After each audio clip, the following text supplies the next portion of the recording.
Halo, selamat datang di pembahasan kita kali ini. Kita udah dapat nih banyak kutipan keren dari buku Storyworthy karya Matthew Dix, dan hari ini kita mau coba, bedah bareng-bareng ya isinya. Iya, bener banget. Sumber kita ini potongan-potongan dari banyak bab di buku Dix. Dia ini kan pencerita yang, wah, jago banget lah, sering menang di The Moth itu loh, kompetisi cerita live di Amerika, tanpa teks sama sekali. Fokusnya ke cerita personal yang otentik gitu. Nah, yang bikin saya penasaran, Dix tuh bilang buku ini nggak cuma buat orang yang mau naik panggung aja kan. Katanya relevan buat siapa aja yang pengen komunikasinya lebih oke. Entah pas presentasi di kantor, ngobrol pas kencan pertama, hehe. Atau ya sekedar cerita-cerita pas makan malam keluarga gitu. Betul sekali. Jadi, ya, misi kita hari ini, gimana caranya kita bisa gali ide-ide utama dari materi yang Anda kasih itu. Gimana sih nemuin, ngerangkai, sampai nyampein cerita personal yang bener-bener ngena gitu. Oke, mari kita mulai dari dasarnya dulu ya. Apa sih sebenarnya cerita itu menurut Dix? Nah, di bab 2, dia nekanin banget kalau fokusnya itu narasi personal, kisah nyata yang Anda alami sendiri. Kekuatannya ya di situ, di pengalaman aslinya. Oh, jadi bukan cuma anekdot lucu doang gitu ya, atau kayak laporan liburan yang seru, tapi ya udah gitu aja, nggak ada bekasnya. Tepat. Dix ngebedain itu dengan jelas banget. Cerita yang story-worthy, yang layak diceritain itu, punya satu elemen penting, perubahan. Harus ada transformasi dalam diri si pencerita, sekecil apapun itu perubahannya. Transformasi ya. Iya, kalau nggak ada perubahan internal itu ya mungkin cuma rangkaian kejadian seru aja, tapi belum jadi cerita yang benar-benar menggugah gitu. Perubahan kedengarannya penting ya, tapi gimana caranya kita nemuin bahan cerita ini kalau hidup kita ya mungkin rasanya biasa-biasa aja gitu. Dix punya konsep yang, wah ini menarik banget nih. Di bab 3, dia nyebutnya PR seumur hidup atau homework for life. Nah, ini dia. Ini salah satu ide yang paling fundamental dan dampaknya gede banget dari buku ini. Menurut saya, konsepnya simpel sebenarnya. Tiap hari, luangin aja beberapa menit buat nyatet satu momen kecil dari hari itu yang ya punya makna atau ada rasa emosionalnya gitu. Cukup 1-2 kalimat aja, di spreadsheet kek, di buku catatan kek. Momen kecil, bukan kejadian heboh kayak nikahan atau lulusan gitu. Kedengarannya kok agak terlalu simpel ya? Apa benar momen sekecil misalnya ngobrol bentar sama kasir gitu bisa jadi cerita? Justru itu dia kekuatannya. Dix bilang, momen-momen kecil ini sering banget jadi cerita yang paling kuat dan universal. Kenapa? Soalnya lebih banyak orang bisa nyambung, bisa relate gitu. Nggak semua orang kan pernah ngalamin kecelakaan mobil parah kayak Dix. Iya juga sih.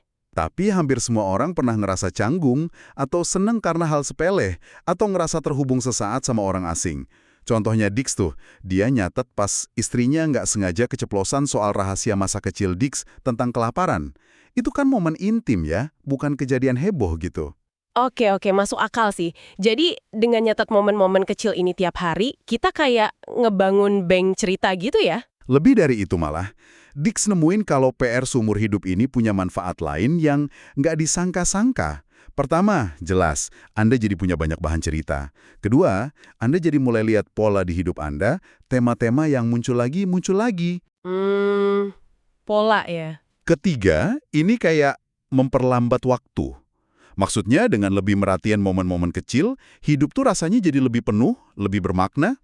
Anda jadi lebih sadar sama kekayaan pengalaman sehari-hari yang mungkin tadinya kelewat gitu aja. Dan Dix juga nyebut soal dampak emosionalnya bisa dalam banget ya. Betul. Dia cerita soal perempuan umur 52 tahun yang ngerasa hidupnya tuh ya gitu-gitu aja, nggak berarti. Terus setelah dia ngelakuin PR seumur hidup ini selama 3 bulan, dia nelfon Dick sambil nangis. Bilang kalau baru pertama kali dia lihat hidupnya tuh ternyata penuh cerita, penting, yang selama ini dia abain. Latihan simpel ini bantu dia lihat nilai dari perjalanannya sendiri. Wah, ini alat buat nemuin diri sendiri yang kuat banget sih. Wow, jadi cerita-cerita bermakna itu sebenarnya ada di sekitar kita ya. Cuma nyempil gitu di keseharian. Kita cuma perlu belajar buat ngelihatnya. Bener banget. Selain PR seumur hidup, Dix kan juga nyaranin latihan kayak Crash and Burn tuh yang nulis bebas itu sama First Last Best Words buat gali memori. Tapi intinya si PR seumur hidup ini ya konsisten merhatiin itu ya. Iya, itu fondasinya. Nah, kalau kita udah punya bibit cerita dari momen-momen ini, terus gimana ngerangkainya jadi sesuatu yang, bikin orang pengen dengerin gitu? Disinilah konsep kunci Dix lainnya masuk, momen 5 detik, atau the 5-second moment. Ini dibahas di bab 7. Momen 5 detik. Ini yang tadi disebut inti perubahan itu ya? Tepat sekali. Ini jantungnya cerita Anda. Momen 5 detik adu waktu terjadinya realisasi, perubahan fundamental, atau transformasi internal si pencerita. Ini bukan soal apa yang terjadi secara fisik di alur ceritanya, tapi soal makna kejadian itu buat Anda. Apa sih yang berubah dalam diri Anda di 5 detik itu? Bisa kasih contoh yang lebih jelas nggak? Gimana bedanya sama puncak cerita biasa gitu? Dix ngasih contoh bagus banget dari film Jurassic Park. Menurut dia, film itu sebenarnya bukan soal dinosaurus, tapi soal transformasinya Dr. Alan Grant. Oh ya? Momen 5 detiknya itu bukan pas T-Rex nyerang, tapi pas si Grant ini ada di pohon sama anak-anak yang tadinya dia sebelin banget, terus dia ngelepasin cakar fosil Velociraptor kesayangannya, itu kan simbol identitas lamanya ya, buat ngelindungin anak-anak itu. Nah, dalam 5 detik itu, dia berubah. Dari ilmuwan yang obsesif jadi sosok pelindung. Itu perubahan internalnya. Jadi fokusnya di pergeseran batin si tokoh utama ya, bukan cuma aksi atau kejadian di luar aja. Kalau cerita Dick sendiri gimana? Di ceritanya, dia yang judulnya This Is Going to Suck, itu kan soal kecelakaan mobil parah yang hampir bikin dia meninggal ya. Momen 5 detiknya itu bukan pas tabrakannya, bukan juga pas dia sekarat. Terus kapan? Momen itu datang belakangan, pas pintu UGD kebuka, terus dia lihat teman-temannya pada berdiri di sana buat dia. Nah, di 5 detik itu, dia sadar, oh, mereka ini keluarga gue. Realisasi itu jantung ceritanya. Wah, itu dalam banget ya. Jadi, pas kita ngerangkai cerita, kita harus cari dulu momen 5 detik ini. Idealnya gitu. Kalau kita udah tahu momen transformasi ini, itu bakal bantu banget nentuin fokus ceritanya. Dix nyaranin di bab 8 tuh, buat mulai cerita sedekat mungkin sama momen 5 detik itu. Jangan kepanjangan ngasih pengantar latar belakang yang bertele-tele gitu. Kulai dekat sama akhir. Tapi gimana audiens bisa tahu konteksnya dong? Konteks tetap dikasih, tapi ya secara efisien aja. Yang penting juga nih, di awal cerita, tunjukin kondisi sebelum perubahan itu terjadi. Tunjukin kebalikan dari momen 5 detik Anda. Oh gitu. Misalnya, kalau momen 5 detik Anda itu soal nemuin keberanian, ya mulai ceritanya dengan nunjukin rasa takut Anda sebelumnya. Kalau soal nemuin koneksi, ya mulai dengan rasa sepi Anda. Biar kelihatan gitu loh busur transformasinya buat audiens. Ini penting sih, soalnya sering banget kita tergoda mulai cerita dari awal mula banget, jelasin semua detail yang mungkin, ya nggak relevan sama perubahan intinya itu. Dix juga ngingetin di bab 9, buat nggak ngerusak cerita dengan ngasih ekspektasi di awal, kayak bilang, wah ini cerita lucu banget loh, gitu. Bener, biarin aja ceritanya ngomong sendiri. Kejutan itu kan kunci emosi, kayak yang dibahas di bab 15. Kalau Anda udah kasih tahu hasilnya di awal, ya hilang dong elemen kejutannya. Iya juga ya. Nah, setelah cerita dimulai dan kita tahu tujuannya, momen 5 detik itu, gimana caranya biar audiens tetap nyantol gitu. Kita kan saingan sama banyak gangguan lain ya di dunia ini. Nah, ini dia. Masuk ke soal meningkatkan pertaruhan atau raising the stakes di bab 10 ya. Biar audiens peduli gitu sama apa yang terjadi. Tepat. Dix nawarin beberapa strategi konkret nih. Salah satu yang paling dasar itu gajah atau the elephant. Sebutin masalah gede atau tujuan utama cerita di awal biar audiens tahu apa yang dipertaruhin. Contohnya gimana tuh? Kayak di cerita Charity Thief itu, gajahnya kan si Dix butuh $8 buat pulang. Nah, itu jadi taruhan yang jelas banget sepanjang cerita. Audiens jadi ikut mikir, dapat nggak ya dia duitnya? Gitu. Oke, gajah. Ada lagi strategi lain yang oke? Mungkin remah roti ya, breadcrumbs. Ini soal ngasih petunjuk halus gitu tentang apa yang kira-kira bakal terjadi, tapi nggak diungkap semua, jadi bikin penasaran. Kayak teaser gitu ya? Iya, kayak gitulah. Contohnya pas Dix lihat seragam McDonald's di mobilnya, terus tiba-tiba dapat ide. Audiens kan belum tahu idenya apa, tapi mereka tahu nih, wah bakal ada sesuatu nih.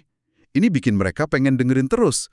Tujuannya ya bikin audiens aktif nanya-nanya dalam hati, abis ini nyapain ya dia? Jadi ini bukan cuma sekedar nyeritain kejadian ya, tapi secara sadar ngebangun ketegangan sama rasa penasaran. Nah, sekarang ada satu topik nih yang mungkin agak tricky.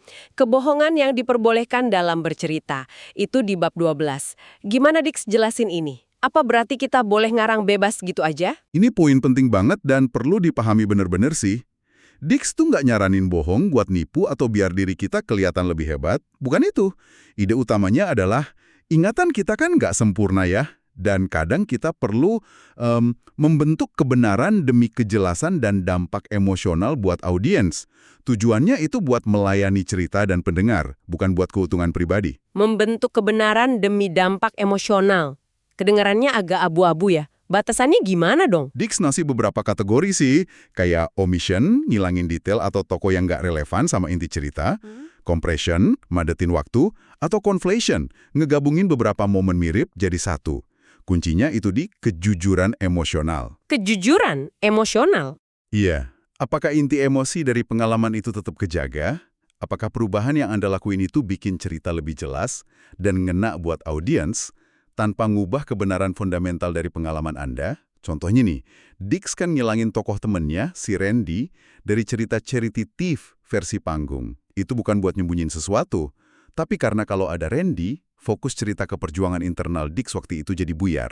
Oh oke, jadi fokusnya ke penyampaian inti emosi yang jujur ya, meskipun detail faktualnya mungkin ya disesuaiin dikit lah demi alur cerita yang jelas. Ini perlu pertimbangan etis yang matang banget ya dari si pencerita. Banget.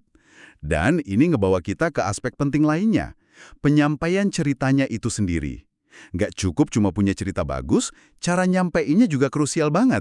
Nah, di bab 22, Time to Perform, Dix ngebahas ini dalam banget. Dan ini relevan loh, nggak cuma di panggung, tapi juga pas rapat, pas kencan, atau ya pas kumpul keluarga itu tadi. Ah, ini nih bagian yang praktis banget pasti. Apa aja tips kunci dari Dix buat tampil ini, dimanapun konteksnya? Banyak orang kan pasti suka grogi ya, kalau harus ngomong atau cerita di depan orang lain. Dix bilang sih grogi dikit itu normal, malah bagus katanya. Itu nunjukin kalau kita peduli. Kuncinya bukan ngilangin grogi sama sekali, tapi ngelolanya. Gimana caranya? Salah satu tipsnya, jangan pernah ngapalin cerita kata per kata. Wah, itu malah bikin kaku dan gampang banget ngeblank. Mendingan, hafalin kalimat pembuka, kalimat penutup, sama alur adegan atau beats cerita Anda. Pikirin cerita itu kayak rangkaian adegan, bukan tumpukan kata-kata. Itu masuk akal banget. Jadi fokus ke alur sama mengerti kuncinya ya, bukan tiap kata. Terus gimana soal nyambung sama audiens? Apalagi kalau audiensnya cuma 1 atau 2 orang gitu. Kayak pas kencan atau rapat kecil. Prinsipnya sama aja, kontak mata. Dix nyaranin, kalau audiensnya rame, pilih aja 3 titik, kiri, tengah, kanan. Terus lakuin kontak mata sama orang-orang yang kelihatan nikmatin cerita Anda. Kalau audiensnya dikit, ya lakuin kontak mata secara alami aja sama semua yang terlibat. Biar kerasa personal gitu ya? Iya, itu bikin koneksi personal. Yang penting juga, ciptain bioskop di kepala atau cinema of the mind. Itu di bab 11. Selalu kasih lokasi fisik yang jelas buat tiap adegan. Bantu audiens Anda buat ngeliat di mana sih cerita ini terjadi. Jangan abstrak doang. Terus gimana kalau cerita yang mau kita bagiin tuh, wah, emosional banget. Dix punya saran nggak buat ngontrol emosi pas cerita? Kadang kan kita bisa kebawa suasana banget ya. Nah, ini dibahas juga di bab 22. Ada 2 teknik utama nih. Pertama, latih perspektif. Coba ceritain lagi momen emosional itu dari sudut pandang orang lain yang ada di sana, atau malah dari sudut pandang benda mati di ruangan itu. Ini bisa bikin jarak emosional dikit. Menarik. Yang kedua? Kedua, pas latihan sendirian, coba ucapin kalimat atau bagian yang paling bikin emosi itu berulang-ulang, sampai kekuatannya agak berkurang buat Anda. Tujuannya bukan buat jadi robot tanpa perasaan ya, tapi biar Anda bisa nyampein emosi itu tanpa tenggelam di dalamnya. Justru biar audiens bisa ngerasain emosinya lebih baik. Latihan perspektif sama repetisi ya? Oke. Dix kan juga nyinggung soal the solitude of the storyteller tuh, kesunyian sang pencerita, di story break yang nyambung sama bab 22 ini. Maksudnya apa ya itu? Itu sebenarnya ngacu ke kerjaan internal yang sering banget harus dilakuin sendirian sama si pencerita. Proses gali memori, nemuin momen 5 detik itu, ngerangkai struktur, latihan ngelola emosi, semua itu kan seringnya proses yang sunyi ya, introspektif banget, sebelum cerita itu siap dibagiin. Ada kerja keras di balik layar gitu loh, sebelum tampil di depan publik, sekecil apapun panggungnya. Jadi kemampuan cerita yang efektif ini bukan bakat alami semata ya, tapi hasil dari latihan, refleksi, sama penerapan teknik yang ya disengaja gitu. Kenapa sih menurut Dik semua usaha ini penting banget? Karena intinya, cerita itu alat koneksi manusia yang paling kuat. Kayak yang dia bilang di awal buku, cerita itu bikin kita ngerasa nggak sendirian. Di level praktisnya, ya kemampuan komunikasi yang efektif lewat cerita itu aset luar biasa lah buat karir, buat hubungan personal. Benar juga. Dix malah nyebutnya kekuatan super di bab 23. Dia ngerasa kayak ada semacam kewajiban gitu buat ngehibur atau paling nggak bikin waktu audiens tuh berharga kalau kita udah minta perhatian mereka. Dan ini juga jadi proses penemuan diri ya kayak yang tadi kita bahas soal PR seumur hidup itu. Dengan cerita, kita jadi lebih paham sama diri kita sendiri. Tepat sekali. Proses nemuin sama ngerangkai cerita itu maksa kita buat refleksi soal pengalaman kita, buat ngerti motivasi kita sendiri. Jadi perjalanannya tuh double, keluar buat nyambung sama orang lain, dan ke dalam buat mahamin diri sendiri. Oke deh, kayaknya udah banyak banget nih yang kita bahas. Coba kita rangkum sedikit ya, beberapa intisari dari diskusi kita soal materi story-worthy yang Anda bagiin tadi. Pertama, cerita yang bermakna itu seringnya nyempil di momen-momen kecil sehari-hari dan PR seumur hidup itu cara nemuinnya. Iya. Kedua, jantung dari cerita personal yang kuat itu ya momen 5 detik, realisasi atau perubahan internal si pencerita. Fokus ke transformasi ini. Ketiga, biar audiens tetap nyantol, kita perlu bangun pertaruhan atau stakes yang jelas dan pakai strategi kayak gajah atau remah roti buat bikin tegang dan penasaran. Benar. Keempat, membentuk kebenaran itu boleh-boleh aja, demi kejelasan dan dampak emosional buat audiens. Tapi ingat, penekanannya di kejujuran emosional, bukan nipu atau bikin diri kelihatan hebat. Dan kelima, cara nyampein cerita itu penting di mana aja, nggak cuma di panggung. Ngelola grogi, nyambung sama audiens, ngontrol emosi, itu semua skill yang bisa dilatih. Kayak yang dibahas di bab 22 tadi. Iyap, dan semua ini ujung-ujungnya ya buat bangun koneksi manusia yang lebih dalam dan bikin komunikasi kita lebih efektif dan ya berkesan lah. Nah, sebagai penutup nih, mari kita balik lagi ke ide PR seumur hidup. Mungkin ini bisa jadi bahan renungan buat Anda di rumah. Coba deh perhatiin hari Anda hari ini. Ada nggak momen kecil sekecil apapun yang kayaknya nyimpen percikan cerita? Mungkin pas Anda ngerasa kaget dikit, atau belajar hal baru soal diri sendiri, atau lihat interaksi menarik antar orang lain. Ada nggak perubahan internal sekecil apapun yang terjadi sama Anda hari ini? Nyatet itu mungkin bisa jadi langkah pertama Anda buat mulai ngelihat dunia pakai lensa pencerita.